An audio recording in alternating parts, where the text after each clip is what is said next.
En 2018, d'aide publique au développement, en prêtant. Mais si elle prête, elle ne peut prêter qu'à des pays qui peuvent rembourser. Donc elle ne peut pas prêter aux pays du Sahel qui ne sont déjà pas capables de payer leurs fonctionnaires.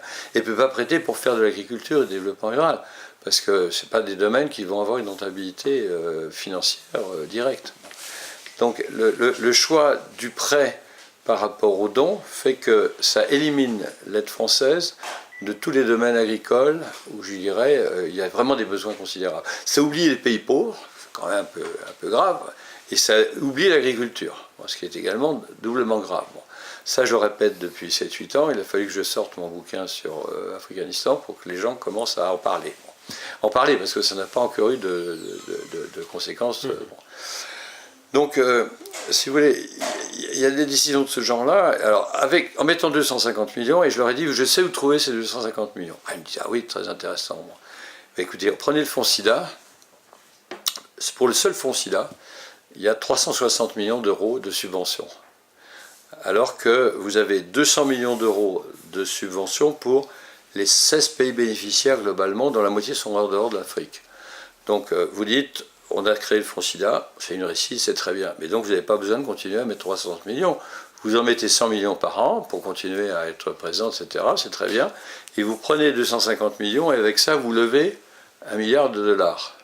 Parce que quand vous mettez ça dans ce qu'on appelle un fonds fiduciaire, et vous allez voir la Banque mondiale, l'Union européenne, la Banque africaine de développement, vous leur dites, voilà, j'ai monté un fonds fiduciaire pour financer l'agriculture, que vous ne financez pas vraiment parce que votre expertise n'est pas là, ou entre nous, on ne va pas le dire partout, mais ce que vous faites, c'est pas très malin. Bon.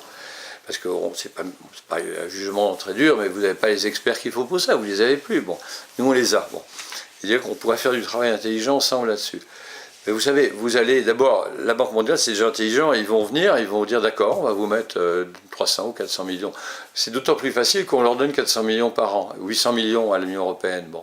Et à l'Union européenne, on pourrait leur dire, vous savez, on vous met 800 millions par an, mais si vous ne mettez pas dans notre fonds fiduciaire, on pourrait peut-être réduire notre contribution les années à venir. Et les gens comprennent très vite. Bon. Donc on aurait pu très facilement récupérer, depuis 5 ans que j'ai fait cette proposition au gouvernement français, on avait déjà 5 milliards à investir dans l'agriculture sahélienne. On aurait pu investir intelligemment. On ne l'a pas fait. Bon. Alors, quand je suis allé voir les gens du président Macron, que j'aime beaucoup, qui sont des gens très bien, je leur ai dit piquez 250 millions sur le fonds SIDA, mettez-les là, montez un fonds fiduciaire. D'ailleurs, on a fait une note avec un de mes copains. Tous les éléments techniques, vous les avez. C'est très, très, très facile à faire. On vous montre ça. Si vous nous donnez l'autorité politique d'aller négocier avec la Banque mondiale, qui remettent une partie de l'argent qu'on leur donne dans ce fonds fiduciaire, je vous assure qu'on vous ramène de l'argent. Bon. Parce que le gars qui est venu négocier ça avec le Trésor, c'est un de nos anciens collaborateurs qui était tout surpris que le Trésor ne lui demande pas un truc comme ça. Bon, le Trésor lui a rien demandé, très bien, il repart avec l'argent de la France. C'est mal négocié. Bon. On m'a dit, ah, vous savez, le fonds SIDA, c'est pas possible, c'est trop politique, on va avoir ACT UP dans la rue tout de suite. Alors, je veux dire, on a peur de qui? Moi, j'ai un parlementaire, quand je lui disais, mais ça fait 3 ans que je vous dis la même chose, et ça ne bouge pas. J'ai un parlementaire qui m'a dit, comme ça, on n'a plus peur de Bercy que des djihadistes. Et là, on n'a plus peur d'ACT UP que des djihadistes. Donc, si vous voulez, on en est quand même à des situations qui sont de ce type-là. Et c'est pour ça qu'on a fait cette plaquette, je ne sais pas si vous l'avez vue, avec mon... Non, on peut la trouver où? Ah, bah, je vais vous l'envoyer. C'est une plaquette qui est diffusion restreinte, mais on l'a fait circuler assez Mais on peut en faire état?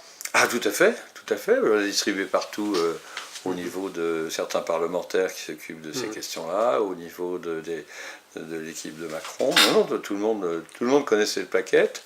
Elle n'a pas fait plaisir à tout le monde, mais on faisait ces propositions-là. On a compris que c'était plus possible parce que bon, les décisions politiques ont été prises, mais voilà.